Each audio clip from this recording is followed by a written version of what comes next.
Hello, and welcome to S.T.E.A.M of Consciousness, a program presented by the ARI Podcasting Network and hosted by George Caperna. What is S.T.E.A.M? S.T.E.A.M stands for Science, Technology, Engineering, Art, and Mathematics. During each episode, we will take a few minutes to sit down with professionals in different STEAM-related fields to give them an opportunity to share their story and give their perspectives with the goal of promoting career awareness to potentially interested students, young professionals, and of course, anyone else who shares a fascination with these areas of study. And now, please join us as we tap into the STEAM of consciousness. Welcome to STEAM of Consciousness, a podcast on the ARI Podcasting Network. Today, we're fortunate enough to have Dr. Amy MacLean with the Canadian Standards Association, or CSA for short, to chat with. Welcome, Amy. Hi, George. Thanks so much for having me. So tell me a little bit about what a project manager at CSA does. So a project manager has a lot of different roles and responsibilities. And I'm sure it looks a little bit different even between different sectors in CSA. But by and large, my job is to communicate and coordinate with lots of different experts, both in Canada and outside of Canada, to help develop standards. And so my role is primarily on the process side. So leading the experts who have a lot of technical knowledge through the process of getting all that technical knowledge, coming to consensus on it, getting it all on paper and out into the world where it can be helpful to others. That's really interesting. Well, let's kind of parse that down a little bit. And we mentioned that you're a doctor, so you have Yes. a technology degree in the STEAM endeavors, if you will.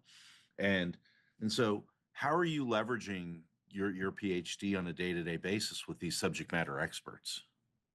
Oh, it's a great question, and it's a little complicated in some ways. So I feel like there are a lot of both soft skills and harder skills that came out of my degree that I get to use on a daily basis.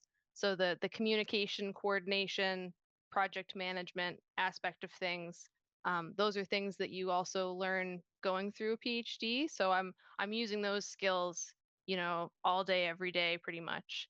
Um, the more technical language that I picked up in my PhD, I find allows me to talk to experts that work with us in standards and understand a little bit better the conversations that are going on, and also areas where we might want to expand our standards portfolio to sort of better understand the needs of players in the market and the needs that our experts are expressing um, in the standards world. I think you said something really, really important. And a lot of technologists never really appreciate, at least early on, the importance of those soft skills. And how often are you relying on those? Oh my gosh, every day. And, the soft skills are something that you continue to develop even after you leave school, when you get out into the working world. And you're right, they do often get overlooked. I might be jumping the gun a little bit, but when I was trying to figure out the next steps after school for myself, I tried to take advantage of a lot of resources that our university offered. And one of them did emphasize, those soft skills that you get from school, to like play those up, that's really transferable if you're moving sort of laterally or to another area of work that you hadn't initially planned on. But yeah, those, like, once I took some time to reflect on how much I was using those skills, yeah, I really began to appreciate them a bit more. It's remarkable. It's, if you were to put a percentage on it, is it 60-40 soft skills and technical skills, or 80-20? It's probably more like 80/20, I would say. Um, as a project manager, um, my role isn't to be the expert. My role is to communicate with people and um, understand what's going on and help understand when consensus has been reached. But by and large, I'm not there in a technical capacity. And so that's been a bit of an adjustment for me where, coming from a background of, many years of university in the hard sciences, I have a chemistry PhD, um, being, right in there on the ground level with all that technical uh, content to sort of step into a different role, but where those conversations are still happening. Um, yeah, it's been an adjustment, but it's been very interesting. Now, do you stay current in those hard sciences as well? I mean, you're evolving, you say, with these soft skills, but what about the hard skills? Yeah, so I think through my work with CSA and getting to talk to our technical experts all the time, I'm a person who's very curious by nature, so I find myself learning new things every day, just sort of through osmosis, listening to these conversations in the world of CCS, of water and wastewater management, all sorts of things that I never would have been in the same room to hear these conversations before.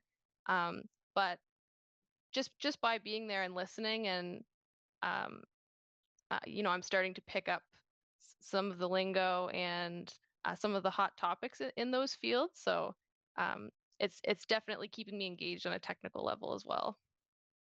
So continuous learning. I mean, Continuous learning, absolutely. it's never ceases to amaze me, and the importance is can't be underscored enough, I don't believe. I And agree. so, I've always like been a lifelong learner, and even coming to CSA, that was something that I realized is um, not a priority for everyone, the lifelong learning, but for me it was really important. And so I underscored that when I uh, was looking for different opportunities. And certainly as a project manager at CSA, that continuous learning piece is so important. And it's really one of the most rewarding parts, I would say, of what I do right now. when when you're young and you graduate with your final degree, you're like, I don't ever want to go to school again, or I don't ever want to take tests again. And lo and behold, you're out there reading technical papers, going to conferences, learning. And Hmm. even these soft skills, and those are fewer or far between as far as I see in organized training endeavors, but they're out there and they offer that continuous learning as well. Absolutely. So you mentioned something a little bit ago about, younger Amy. So let's get in the Wayback Machine, Oh, and okay. I like and this. what got you interested in chemistry, for example? What was your inciting incident? Oh gosh, I think what got me interested in chemistry, you know, it was probably a really awesome teacher that I had in school, who got me interested in chemistry. I've always been a really big nerd. I like science and math, and I've always been really excited about school and serious about school, and also about wanting to help. And there was something about chemistry that just clicked in my brain that I don't know. I wanted to learn more. I saw through the lessons we were getting in school how chemistry could help in the world. Um, and yeah, it both chemistry and physics, but chemistry specifically. I just felt a draw to it, I guess. So what was it about the teacher? Was it just the collegiality, the mentorship? Can you talk a little bit more about that? Yeah, of course. So his name is Mr. Dickey, and he was a high school teacher that I had. He had a way of communicating things very clearly. Like he knew his stuff and he knew how to share it with the class.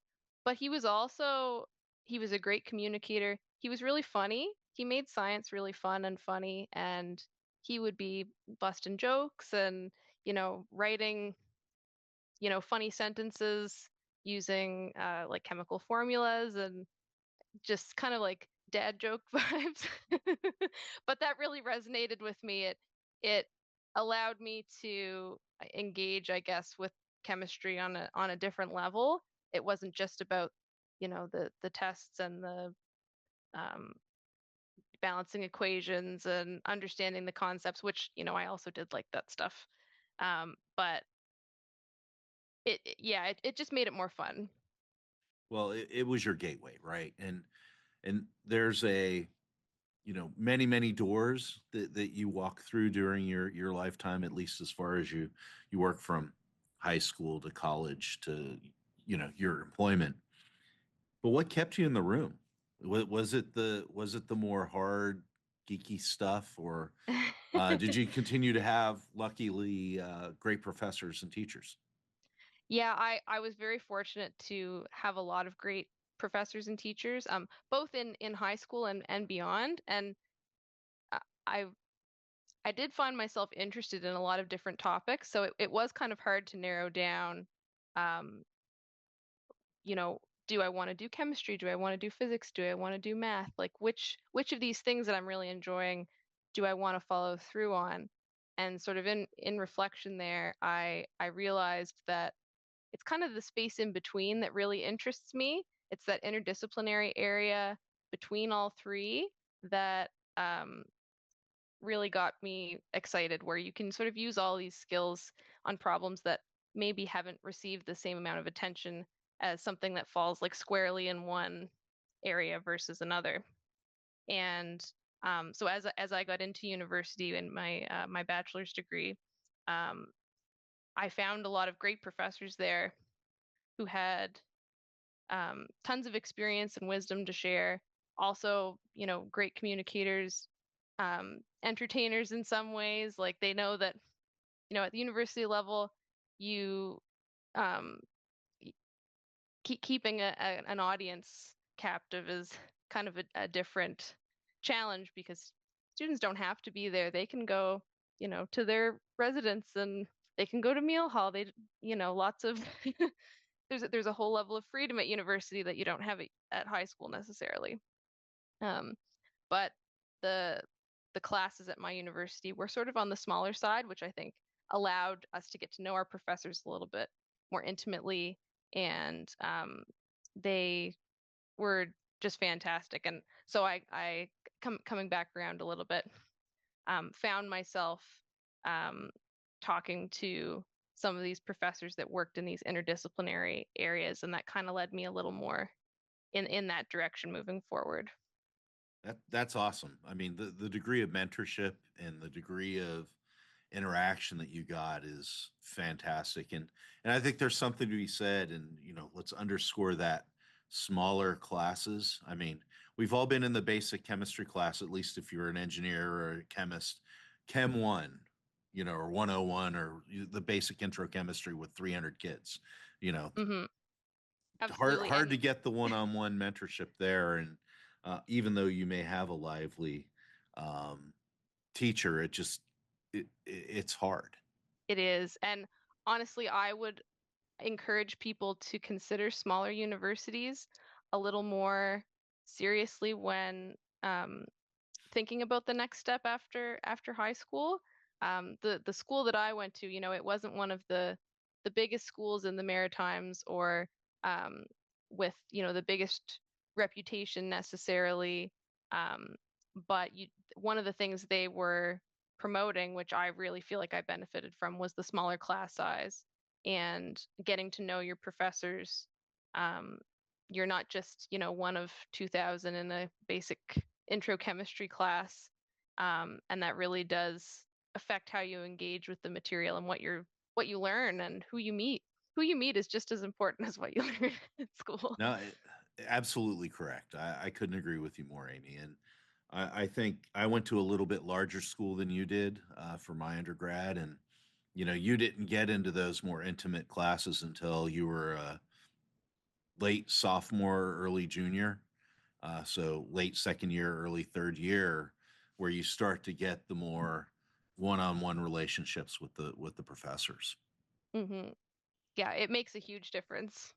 So was there anything that guided you other than that to that university? Did you have a support network before you went to university that helped you?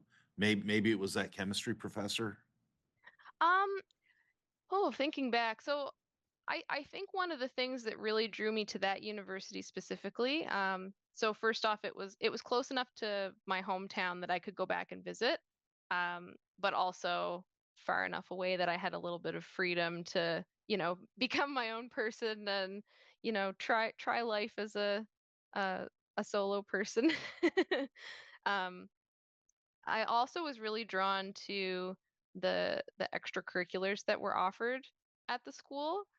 There was a really great community within the student body, tons of things going on. Everybody, well, not everybody, but the majority of students at the school came kind of for the same reasons.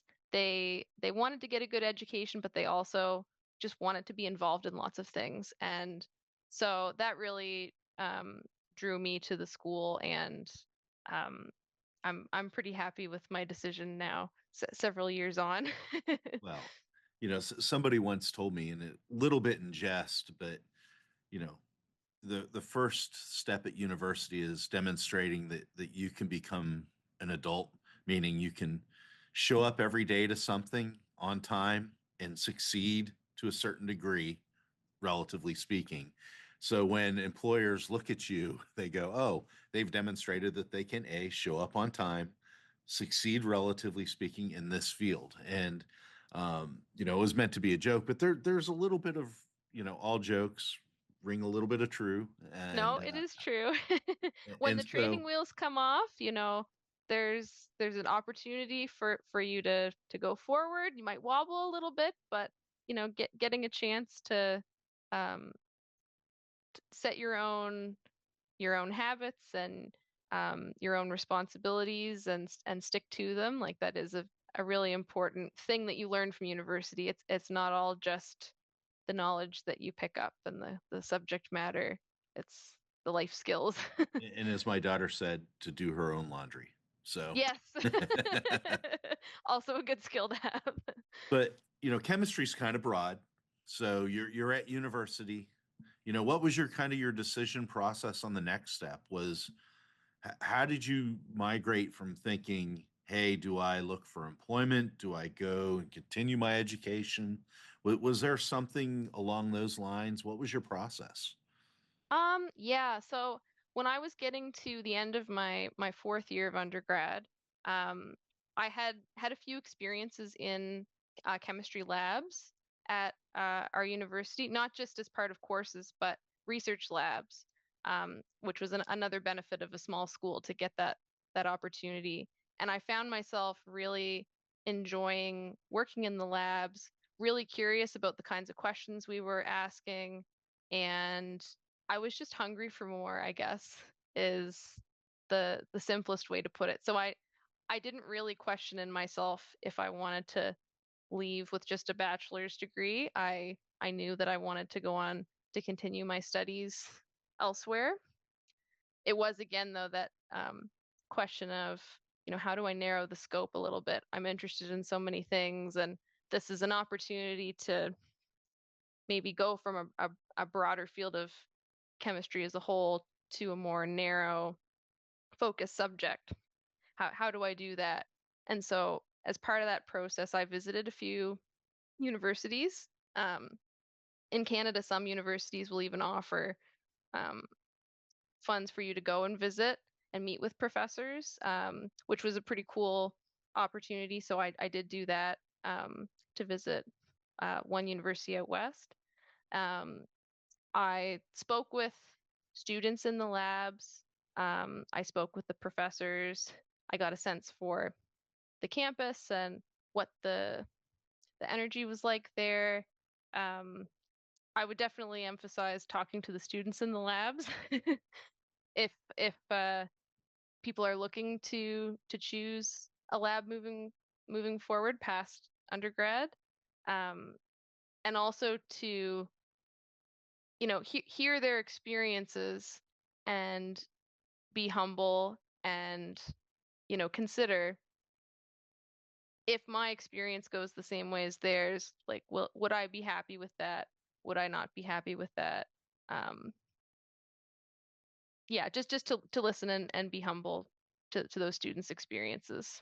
Well, I think that's a pretty good line to bring forward, and that is so many people meet the professor that might oversee them, to supervise them, and don't talk to the people that are working with them. And that's part gathering intelligence and information. It's all part of your decision making process. And what you see and hear Yeah. in an hour or two is probably not the whole picture. And I think making sure you have that firm footing to move forward is probably pretty important.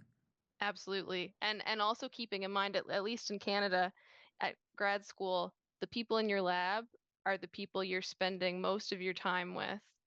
Both inside of school and outside of school. Like they become your social network. You're working together every day, and you do see your professor, but a lot less often than you see your lab mates. And so I would really emphasize, um, yeah, getting a good feel for the lab itself and the kind of culture there, and if you can see yourself being a part of that, as well as all the awesome research that's going on in the lab. Now, just backing up just a little bit, you did mention that in your undergrad, you got to work in a research lab. Did you ever see students there? Yeah, I did. So one of the cool things about the university I went to was Mount Allison University. Um, we don't have very many grad students at Mount Allison University, at least not at the time I was there. So most of the research was done by undergrad students. There would sometimes be a postdoc or like a permanent employee in the lab who would help to guide the research, as well as the professor whose lab it was. But that experience was really fantastic. So I actually started off in an inorganic chemistry lab. We were synthesizing compounds to test them for, antifungal properties or to be used as reagents, things like that. And it was, you definitely get a different sense for what research is like in that kind of environment versus a lab as part of a class where you go and you follow the instructions, and the problem solving steps are very different when you kind of have free reign to do things in a research lab. But that um, that's pretty excellent on the job training, right? All oh those yeah. things we talked about in the first couple minutes, the hard technical stuff, the soft skills that you need to do and interact with other people. 80/20. It's you got to Hmm. have the smarts, but you have to have the wits as well. Um, Absolutely. so was that foundational for you as you move forward with your continued education? Yeah, it really was. I think it taught me a few things. One, that I liked working in a chemistry lab, that I liked the pace of things and the curiosity involved, and um, it also taught me how different labs can be. So I was in two different labs in undergrad. I then went on to a physical chemistry lab where we were working with CO2 stuff um, before moving on to grad school. So how different labs can be, how much I enjoyed being there, and got something out of it. Um, I've lost myself a little bit in your question, George. Could you maybe restate it? No, it's okay. And the foundational nature of having that experience as an undergrad, we talked about small classes, having the ability to do the R&D in the lab, integrating with others, in terms of soft and hard technical skills. Um, how foundational was that for you? Yeah, it was very foundational. I think getting to use my brain in a different way in the lab was really important. We talk about, like stream of consciousness, the A in there, that, part of that is creativity and getting to flex some of your creative muscles, which you do have to do when you're problem solving in a lab in a different way than you do um, in the classroom, or even in a more structured lab as part of a class. So I would say that it was very foundational um, for me in both developing the sort of hard technical skills, but the soft skills as well. You have to be a team player. You're helping your lab mates when they have issues. You're passing on knowledge to new students. You're you're accepting knowledge from students who are leaving. There's kind of a, collective knowledge in the lab, and you're part of that. So that was a really cool experience to have, to be a part of a team with um, similar goals, but everyone's just helping each other out. And you were able to carry that forward into your advanced degrees. Yes, absolutely. That it becomes even more important get to um, when you get to grad school, to be able to have a good relationship with the people you work with and help them out, and also be comfortable asking when you don't know something. That's so important, to not pretend that you don't know, or to hide away because you're embarrassed that you don't know something. Like it it's so important to ask for help when you need it, and to remember you're there to learn. There isn't an expectation that you know everything already. But I think the important thing, if I can try to parse that all apart, is you had that experience in your undergraduate degree. You were able to understand how much you love that. Hmm. And that probably made the advanced degrees part of this a lot easier decision for you. I think it did, yeah, absolutely. And getting to sort of see your stamp on something, like, I helped with this new knowledge that we maybe didn't have before, or maybe these experiments hadn't been done before. And it's just a little thing, but it's like I helped with that. I made a little bit of a difference here, and I found that was rewarding in a way that work in a chemistry lab where people have done the experiment hundreds of times before, you don't get the same sense of satisfaction from that kind of activity. At least I didn't. No, and I think understanding that you like or don't like something early on is really key. There's a lot of folks that I think move along and get into the R&D, get into the labs, and then realize that that really isn't something they enjoy, that maybe they enjoy the more numbers based, hard, we're going to draft off and derive equations and all those other things, if Hmm. as people still do, or do the more numerical based simulation type stuff.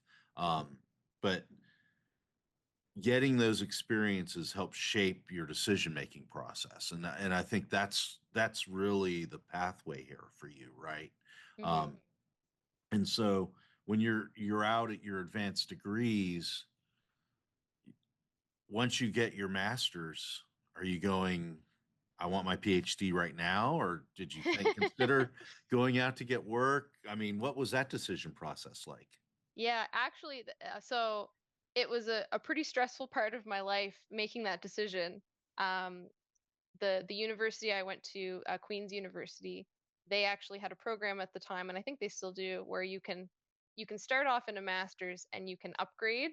So you don't actually complete the master's, but you sort of move the project forward and roll it into a PhD, which is the route I ended up taking. And there was a lot of self-reflection that went on in that time, and decision making, because it is something that will change the direction that your life goes. But I think um I put a lot of pressure on myself to make the right decision. But looking back, I can see that there were lots of right decisions to make. And really, you know, what I try to work with my team or my staff or even my kids is, we want you to have options. It's when Mhm. you don't have the options that you're ending up with poor choices, right? Everything becomes a bad choice. Mhm. And so if you have a lot of options, statistically speaking, if we can be a little mathematical here, more of those are going to be good choices than bad choices, right? Um, and if things don't work out, you still have options, and that's what the optionality is so important. And Yeah. I would echo that very strongly, that having those options and having um, a variety of skills that you can fall back on is really, really important in that.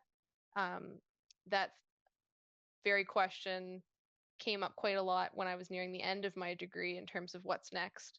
A lot of people who go to grad school will do a postdoc after grad school, and sometimes it's because they really love what they're doing, they want to continue. Sometimes it's because you want to. It's easy to continue along the same trajectory and not have to make a new decision about what's next. And I looked at my skill set at that point and whether I wanted to stay in academia for the rest of my career. And I decided that, maybe I don't want to stay in academia forever, but all of my skills that I've built up along the way have been in this, academic bubble in some ways. So um, allowing myself some freedom, I guess, to try new things, to take on contract work and explore a little bit and get some of those skills so that there were more options open to me past graduation. And you made the decision, go out, get your feet wet in something that wasn't academia. Mm-hmm.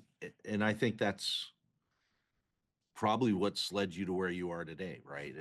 At CSA. And so was that a hard decision to make, or, wring your hands a little bit over it, or Um, Joining CSA wasn't a hard not decision. CSA, I mean, escaping academia temporarily? Oh, it was a stressful time to make that decision because there's the sunk cost fallacy that we talk about sometimes, that I had put so many years and so much energy into school and higher education, and it was a little scary, honestly, to um, then think about deviating from that, when for a while I did kind of think I would remain on that path.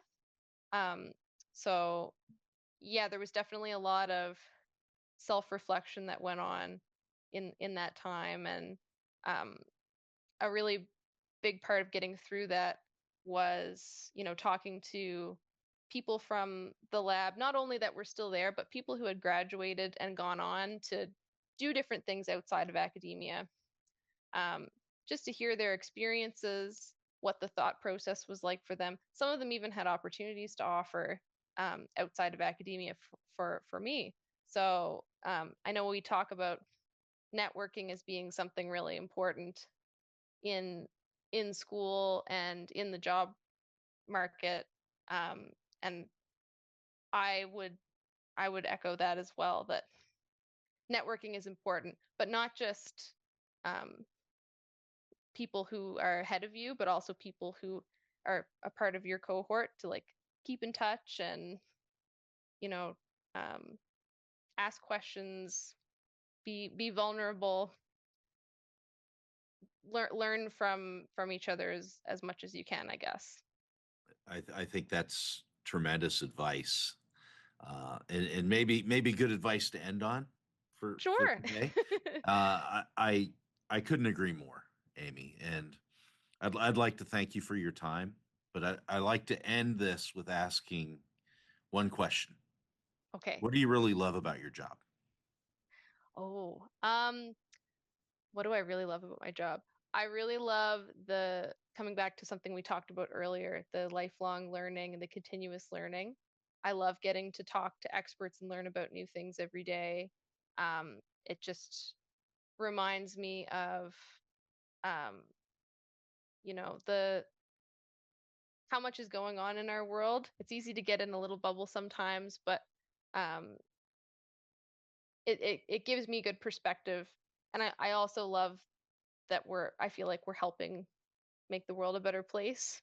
Maybe that sounds a bit cheesy, but that motivational piece is really important for me. I've realized throughout the years that feeling like I'm helping and doing some good is something that helps get me out of bed in the morning. So that's something I really love about my job today. And that's exactly why we wanted to talk with you. I really appreciate your time.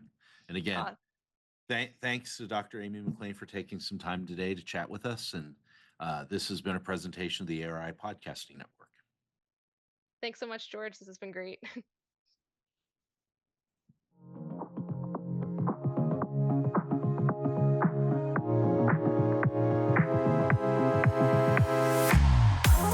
Thank you for tuning in.